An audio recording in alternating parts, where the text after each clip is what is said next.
CR-1200 Jonsbo design, shipped from China. It's a little bit damaged on the box. We're going to see inside if the heatsink cooler is good. And as you can see, it has a RGB color. It has a dimension of 93 mm and number of heat pipe is 2 pieces. Size of fan is 92 and fan speed is at the 2300 RPM. Fan airflow is 36 CFM. Noise level 30.5. Voltage is 12 volts. Maximum of 2.3 mm H20. Max power is at 95 watts. It has a 3-pin. It is compatible at AMD FM2+, FM2, FM1, AM4, AM3, AM3+, AM2+, and AM2. And the total net weight is 310. Okay, so let's go. Let's open the box.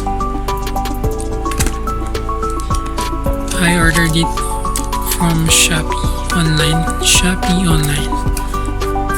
Oh, that's removed. Okay, here we go. The Jonsbo 1200.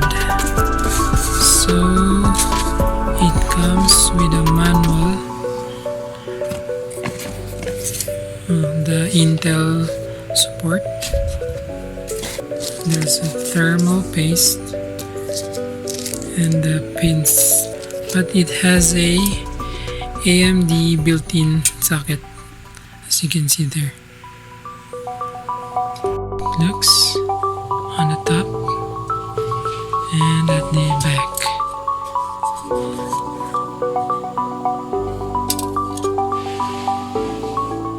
It has a 3-pin for the CPU fan.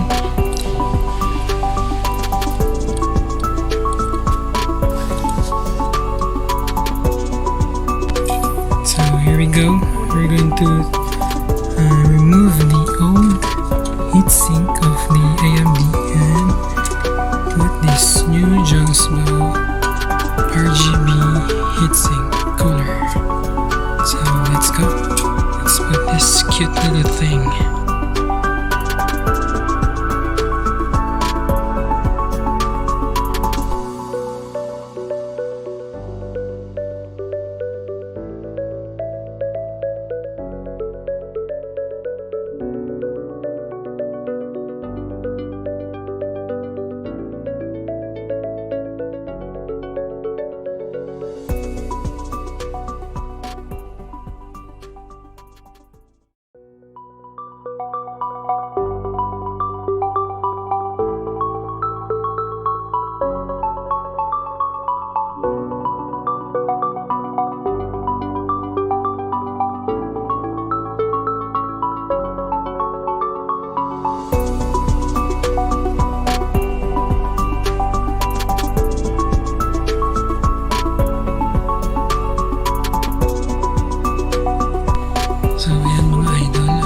Naikabit na natin si Jonsbo 1200. Testing na natin kung ano itsura. Sana ayos lang siya. So, press that. Wow! Ayan po siya mga lods. Ang pogi. Gumagana siya ng maayos. And nagpapalit-palit siya ng ilaw.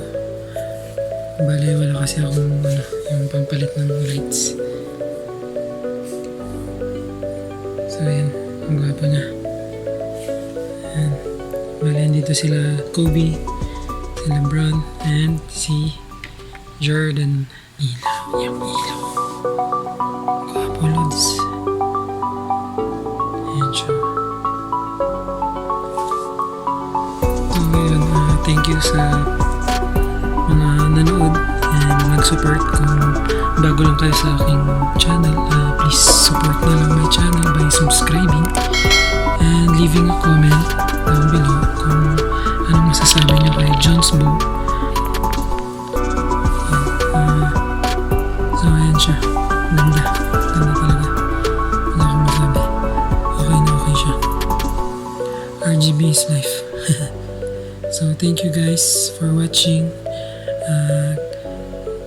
Ayun lang, thank you. Goodbye.